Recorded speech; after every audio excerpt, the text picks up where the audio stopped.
Hi friend, good morning. আমি পোহা বানাচ্ছি, বাদামটা আগে ভেজে নিচ্ছি। আর ঘুগনিওয়ালা মটর বানাচ্ছি। কুকারে সিদ্ধ করেছি মটরটা। আর এখানে এর মধ্যে হচ্ছে দেখে নিন, পেঁয়াজ, আদা, রসুন, টমেটো, কাঁচা লঙ্কা এটা পিষে নিয়েছি। আর এর মধ্যে পোহার সামান এটা না, পেঁয়াজ আর কাঁচা লঙ্কা, ঠিক আছে। আগে বাদামটাকে ভেজে নিচ্ছি পোহার জন্য। দেখতে থাকুন সঙ্গে। কড়াইতে প্রথমে তেল দিয়েছি, তারপরে যে মশলাটা পিষে রেখেছিলাম, আদা, পেঁয়াজ, রসুন, কাঁচা লঙ্কা, টমেটো, পেঁয়াজ, রসুন, ওগুলো মতলব ভালো করে সাঁতলে নিয়ে তারপরে সিদ্ধ করা মটরটা ঢেলে দিয়েছি। আর এর মধ্যে গরম মশলা দিয়েছি, জিরার গুঁড়ো আর হলদি পাউডার, ঠিক আছে। দিয়ে এই যে ঢাকা দিয়ে দিয়েছি, ফুটছে, ব্যাস হয়ে গেল। মটর ঘুগনি করিনি, আলু দিতে হয় ছোটো ছোটো করে কেটে, ব্যাস ওইটাই শুধু দেয়নি।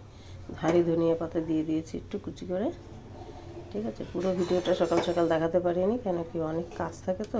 কেন কী কাজ দেখুন, ডিম সিদ্ধ করেছি, ডিম সিদ্ধ ছুলেছি, এই ফলগুলো ছুলেছি, হ্যাঁ। তো এগুলো সুন্দর করে আবার সাজিয়ে, ফলের সাথে তো ডিম রাখলে ভালো লাগবে না, এই জন্য ডিমটা এরকম রেখেছি, ফলটা এরকমভাবে কেটে রেখেছি।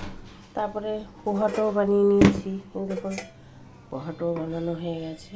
কিন্তু এর মধ্যে আরেকবার করতে হবে।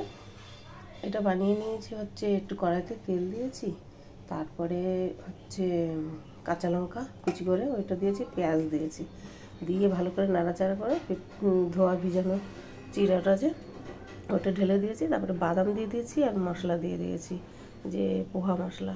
আচ্ছা, আর আমি না আরেকটা এর মধ্যে দেবো, রেখে দিয়েছি, এখন এর মধ্যেই মিলাবো পরে, কেন কি ঠান্ডা হয়ে যাবে এখন না, যখন বাচ্চারা খাবে। এই দেখুন ছোট্ট ছোট্ট করে ক্ষীরা মানে শসা ছোটো ছোটো করে কেটেছি, ঠিক আছে। আর টমেটোটা কেটেছি। এইটাকে না কড়ার মধ্যে নাড়াচাড়া করে তারপরে পোহাটা ঢেলে দেবো, দেখাবো আপনাদেরকে, ঠিক আছে।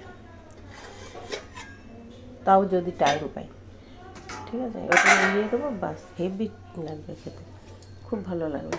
আর এটা এখন হয়েই গেছে মনে করুন, হ্যাঁ। আর একটু ফোটাবো, বাস। ধনে পাতাও দিয়ে দিয়েছি, এই জন্য ধনে পাতা খুঁজবো। এবার রুটি বানাবো, ঠিক আছে। ভালো লাগলে কিন্তু লাইক করুন, শেয়ার করুন, ভালো থাকবেন।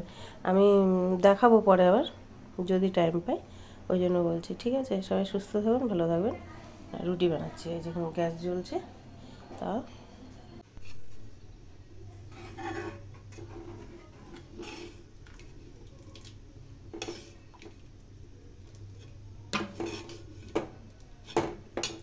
হয়ে গেছে।